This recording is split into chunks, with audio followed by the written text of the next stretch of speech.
अब ये कुछ रिजल्ट्स हैं जो कि हमें ऑलरेडी पता है, जैसे कि 1 is equal to cos 0 plus iota sine 0।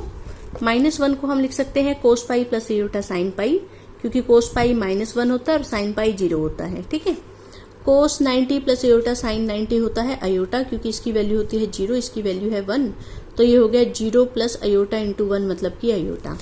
और ऐसे ही कोस -90 प्लस एयोटा साइन -90, ये हो गया 0, ये हो गया अयोटा और ये हो जाएगा -1, तो टोटल सॉल्व करके आ गया माइनस अयोटा। ठीक है, ये सब तो सिंपल रिजल्ट्स हैं, हमने ऑलरेडी पढ़े हुए हैं।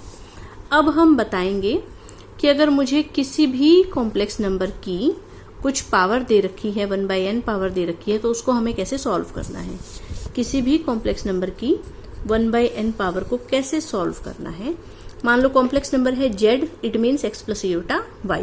तो हम हमारा प्रोसेस क्या रहेगा, x को पुट करेंगे r कोस थीटा, y को पुट करेंगे r साइन थीटा, स्क्वायरिंग और एडिंग करेंगे तो r की वैल्यू आ जाएगी, और इन दोनों को डिवाइड करेंगे तो हमारे पास y बाई एक्स करेंगे तो ये r से r कट के टेंजेंट थीटा आ गया, तो यहाँ से थीटा की वैल्यू आ जाएगी। ठीक है, तो हमें r भी पता है, हमें थीटा भी पता है। फिर अब हम यहाँ पे शुरू होते हैं, हमें निकालना था z की पावर 1/n।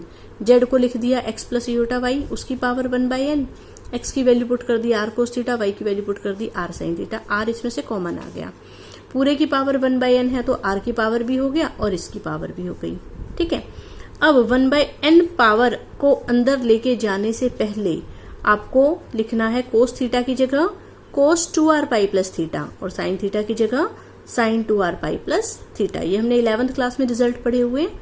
ठीक है, कि cos 2r pi plus theta cos theta होता है और sine 2r pi plus theta sine theta होता है। और ये वाला प्रोसेस आपको 1/n पावर अंदर ले जाने से पहले करना है। फिर हमें पता है जो पावर है अंदर जाके एंगल के साथ मल्टीप्लाई हो जाएगी, और r की वैल्यू कहाँ से कहाँ तक रहेगी, 0 से लेकर n-1 तक। जो ये अपोन में लिख रखा है ना n, इससे एक कम तक रहेगी। और जब मैं r की वैल्यू n लूंगी तो वो 0 वाला ही आंसर देगा, n+1 लूंगी तो वो 1 वाला ही आंसर देगा। तो 0 से लेके n-1 तक के लिए अलग अलग आंसर आएंगे, बाकी आंसर्स जो है वो रिपीट होने शुरू हो जाएंगे। ठीक है, और इसके आंसर आएंगे कितने, टोटल n आंसर्स आएंगे। ठीक है, 0 पुट करेंगे तो फर्स्ट आंसर, 1 पुट करेंगे तो सेकंड आंसर, n-1 पुट करेंगे तो nth आंसर। तो z की पावर 1/n के कितने आंसर आएंगे, n आंसर्स आएंगे। ठीक है, और उसको निकालने का ये प्रोसेस है। अब जैसे आपको कहा गया है find the 3 cube roots of unity. Unity का मतलब 1, क्यूब रूट्स का मतलब 1/3।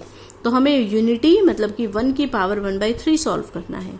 अब मे भी आपको लगे कि भाई 1 की तो कितनी भी पावर कर दो आंसर 1 ही आता है, इसको क्या सॉल्व करना है, लेकिन ऐसा नहीं है। मैं आपको ऑलरेडी बता चुकी हूँ कि जब भी कोई नंबर इस फॉर्मेट में लिखा हो, cos theta plus iota sine theta और उसकी पावर है 1/n, तो उसके कितने आंसर आएंगे, उसके n आंसर्स आएंगे।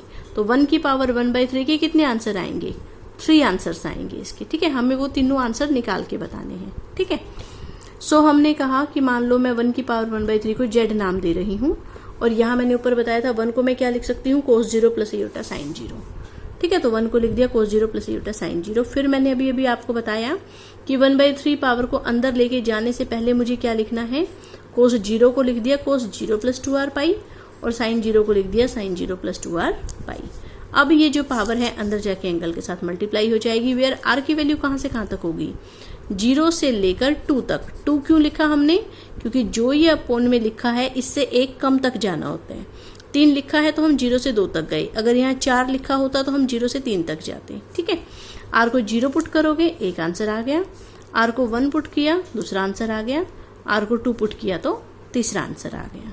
ठीक है, इसको सॉल्व किया 1 आंसर आया। 2π/3 को हम ऐसे लिख सकते हैं, 4π/3 को ऐसे लिख सकते हैं। यहाँ फॉर्मूला लग जाएगा कोस 180 माइनस थीटा, यहाँ साइन 180 माइनस थीटा का, और यहाँ कोस 180 प्लस थीटा का, और यहाँ साइन 180 प्लस थीटा का। ठीक है, तो ये सारे फॉर्मूले लगा के ये आंसर आ गया। ठीक है, ये हो गया कोस 60 डिग्री इतना, साइन 60 इतना, कोस 60 इतना, साइन 60 इतना। तो ये 3 आंसर इसके आ गए। किसके, 1 की पावर 1/3 को सॉल्व करेंगे तो 3 आंसर्स आएंगे। ठीक है, बटे में जितना लिख रखा है उतने आंसर्स आते हैं, तो इसके 3 आंसर आएंगे। ऐसे ही अगला हमें निकालनी है nth रूट ऑफ यूनिटी, मतलब कि 1 की पावर 1/n के निकालने हैं।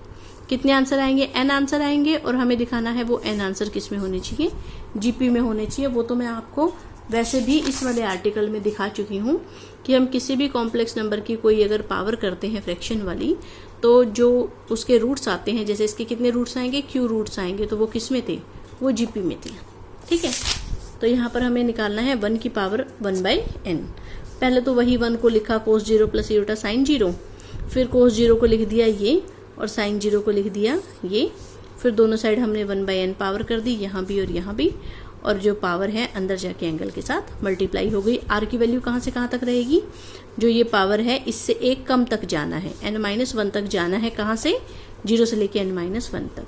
ठीक है, सो 0 पुट किया इतना आंसर आया, 1 पुट किया इतना आंसर आया, 2 पुट किया इतना आंसर आया, n-1 पुट किया इतना आंसर आया। ठीक है, ये तो सॉल्व करने पर आ जाएगा 1, क्योंकि cos 0 1 होता है और sin 0 0 होता है, तो ये आ गया 1।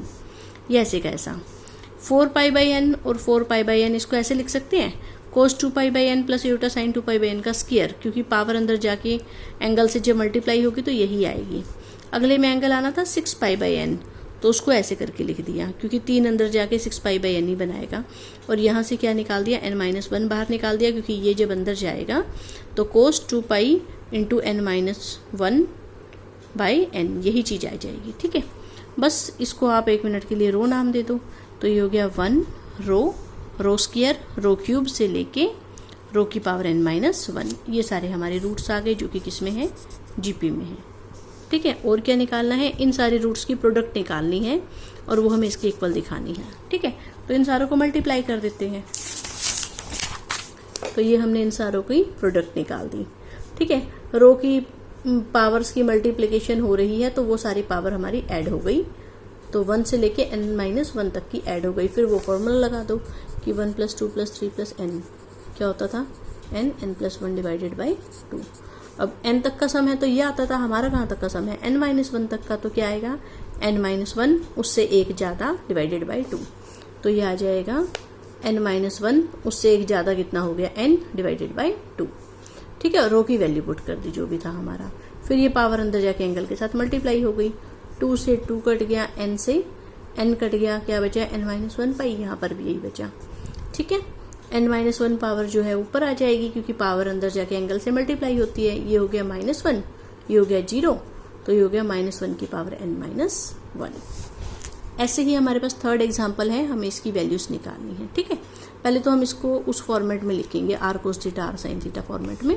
तो हम 1/2 रियल पार्ट को लिख देते थे r cos theta, √3/2 imaginary part को लिख देते थे r sin थीटा। ठीक है, वेर बता दिया, 1/2 को r cos थीटा, √3/2 को r sin थीटा, दोनों साइड स्क्वायर कर दो और फिर ऐड कर दो, तो वहाँ से r की वैल्यू आ गई। दिस बाय दिस करेंगे, तो दिस बाय दिस करेंगे तो ये आएगा tangent theta is equal to this. यहाँ से टेंजेंट थीटा √3 आंसर कितने पर देता था, 60 डिग्री पे, so theta is equal to π/3। हमें r भी पता है, हमें थीटा भी पता है। ठीक है, अब हमें जो निकालना है हम वहाँ से शुरू हो जाते हैं, ये निकालना था।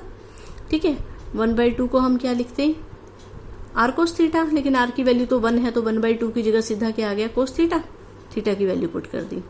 ठीक है, और ऐसे ही √3/2 की जगह sin थीटा, r तो 1 हो गया और थीटा की वैल्यू पुट कर दी।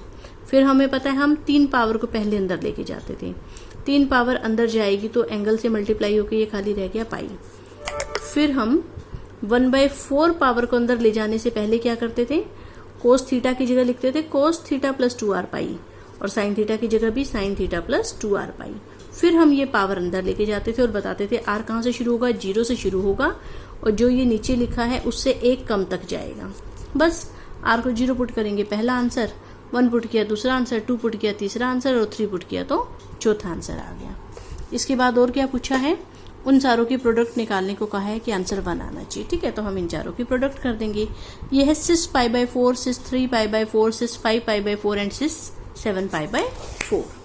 ठीक है, फिर आपको पता है सिस जब मल्टीप्लाई होते हैं एंगल ऐड हो जाते हैं, ऐड होकर एलसीएम लेके इतना आ गया। सिस को खोल दिया, cos 4π प्लस इयोटा साइन 4π, ये होता है, इसमें से भी 4 फर्दर कॉमन निकाल दिया, कॉमन मीन्स पावर में डाल दिया डी मूविस थ्योरम लगा के। ठीक है, कि पावर अंदर जाके एंगल से मल्टीप्लाई हो जाती है।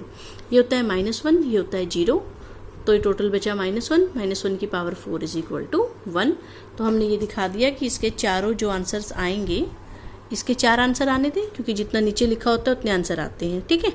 तो इसके 4 आंसर आने थे, वो 4 आंसर ये हैं, और इन चारों की जब हमने प्रोडक्ट करी तो आंसर 1 आ गया। यही हमें प्रूफ करना था।